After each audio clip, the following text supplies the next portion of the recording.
It looks like WWE is about to have some major debuts next week as the Motor City Machine Guns are reportedly heading to WWE. But when exactly are they set to debut? We're going to talk about that, what they could be doing, where they fit in right here in this video. Everything you need to know about the Motor City Machine Guns to WWE. We're also going to be talking about a pretty major change that's happening to WWE over the next year, what this could mean for different events that WWE is doing moving forward, as well as the business side of things. All that and much more coming up right here in this video. Be sure to smash that like button, subscribe, and hit that notification bell so you get notified whenever a new video is released. All right. Let's begin by talking about the Motor City Machine Guns, two of the hottest free agents in all of professional wrestling, two of the most legendary tag team acts in pro wrestling history, and two guys who never really had a chance in WWE to make themselves a household name. All that looks like it is about to change. This, according to the good folks over at PW Nexus, who have been on a roll with their reporting as of late.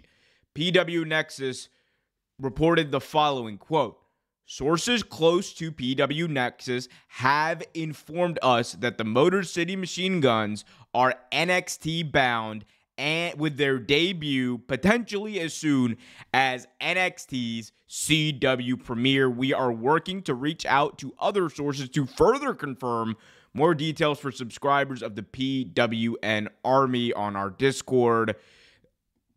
Monumental news right there for not only WWE, but also the Motor City Machine Guns. As I said before, it's a team that has accomplished so much and arguably the most accomplished team, or one of the most accomplished teams outside of WWE. I would argue it's like them and the Young Bucks, like as far as talent who've never really had a shot in WWE.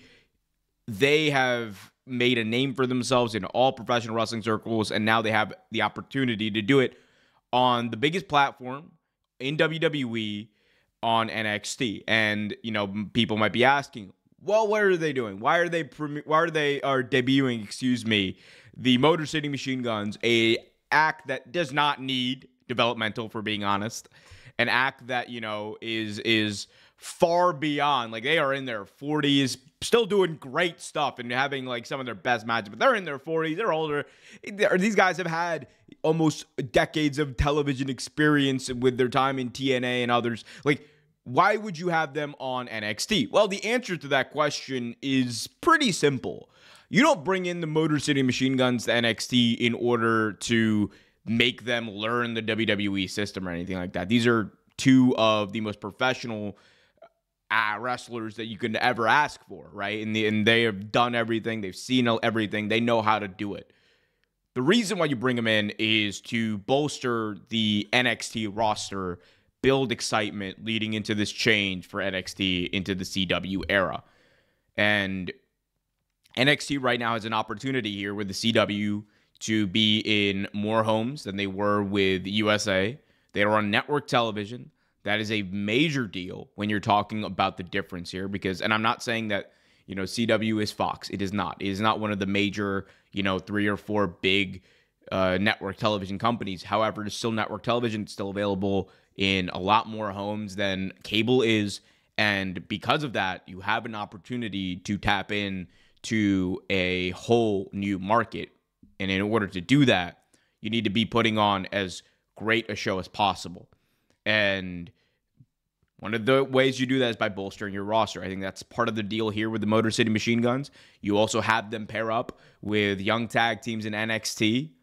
That's going to help these young tag teams get in the ring with guys who are experienced as all hell, done it all, like I said before, and learn from them. That is an invaluable asset that the Motor City Machine Guns can give to these guys. So I truly believe that there's, you know, a lot to there's a lot to unpack there.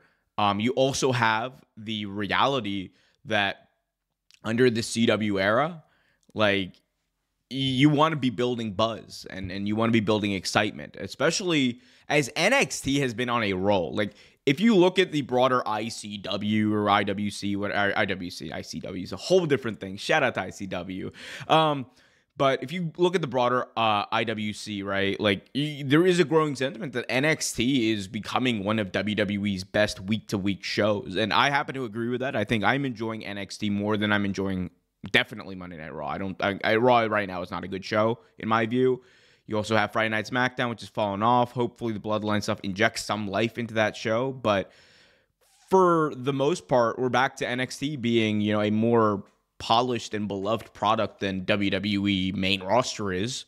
So because of that, you want to build on that excitement, and you want to get, some names that people are familiar with, the wrestling fans especially are familiar with, in order to, get them to tune in. Motor City Machine Guns accomplished that. Do not be surprised if this is followed by the Lucha Bros coming in and doing stuff there. They are reportedly going to be in WWE at some point. I would expect it sometime over the next couple of months. The Lucha Bros, Rey Fenix, and Penta are going to come into WWE, and whether it's NXT or the main roster, we'll see what happens. I think, given the circumstances of how they're debuting or how they likely could debut the Motor City Machine Guns here, it makes sense for them to come to NXT, only for the reason that they can build that excitement. I don't think that they should be in NXT for a year. I think with 6 months and then send them up to the main roster. Because God knows WWE's tag team division needs some lifeblood in there that the Motor City Machine Guns could totally add. So we'll see what happens with the Motor City Machine Guns, but happy times are ahead for pro wrestling fans, especially, as NXT, again, bolstering their product. I think it's a pretty good product right now, but we'll see what happens. Let me know in the comment section, guys, what you think as we move on to our next topic. WWE making a pretty big change, cutting back on live events. So if you're a fan of WWE live events, you love the house shows that they run, the non-Raws, the non-SmackDowns, the non-PLEs, well, you could be in trouble, because it looks like WWE is going to be significantly cutting back on live events moving forward. Now, this is coming off the heels of a story that I covered where it, is the fact that WWE in the month of September only running 2 house shows. And the question was, and the rumors and speculation has always been, that eventually TKO, which of course now owns WWE thanks to the merger last year, they want to cut down on, extra spending. And one of the places they want to do that is in these house shows.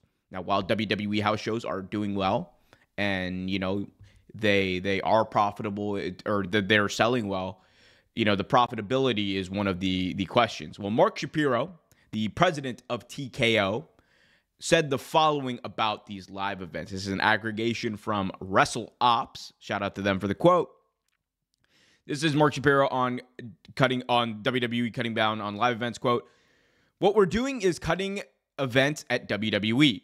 So we're talking about our low marginal, marginally profitable events, untelevised events that Vince McMahon had put in place to grow the brand, right?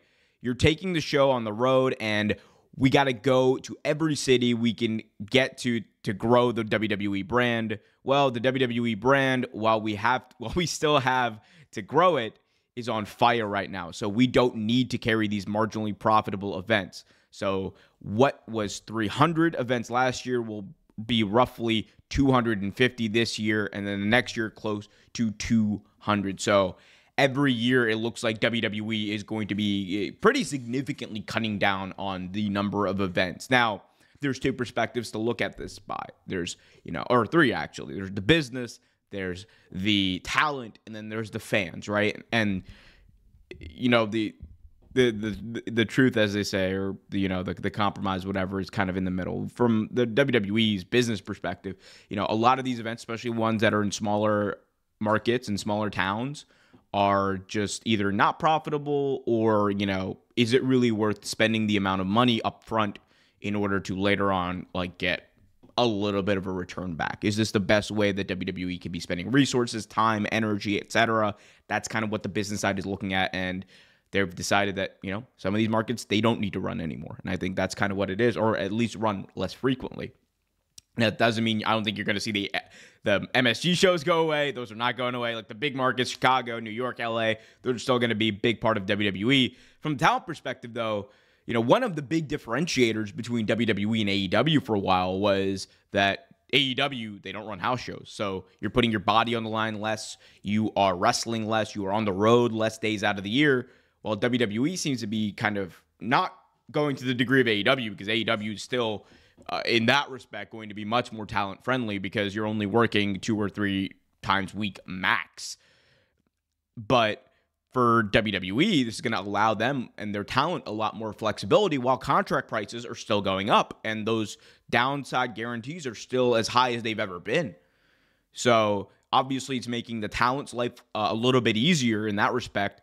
But then you have the fans, right? And I'm not talking about, the fans like at large, because a large amount of fans aren't really impacted by this, especially the television audience. But the people who are people in like smaller markets. And I think that's what's going to happen. You're going to see WWE, I'm not going to say ignore these smaller markets, but like, these towns that are used to having like WWE come into like an Armory or whatever, not going to happen anymore. And I think, from a business side, it's understandable, but from a fan's perspective, right, it's part of this growing trend we're seeing where like smaller markets, both in the NBA, NFL, that kind of stuff, in all sports are being ignored. And, it's going to hurt. It's going to hurt some fans. But with that, there's an opportunity for other companies, local promoters to build off of that and say, hey, WWE's not coming to town, but we're here. Hell, AEW could be, if there are towns that WWE doesn't run or hasn't run in a while, AEW should go into those towns.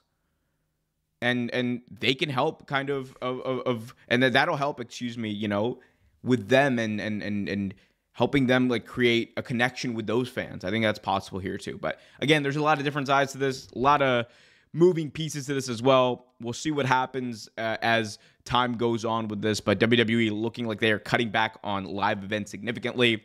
Let me know in the comment section, though, what you guys think of this news. Is WWE making the right decision here? Should they be running more live events? I want to hear from you.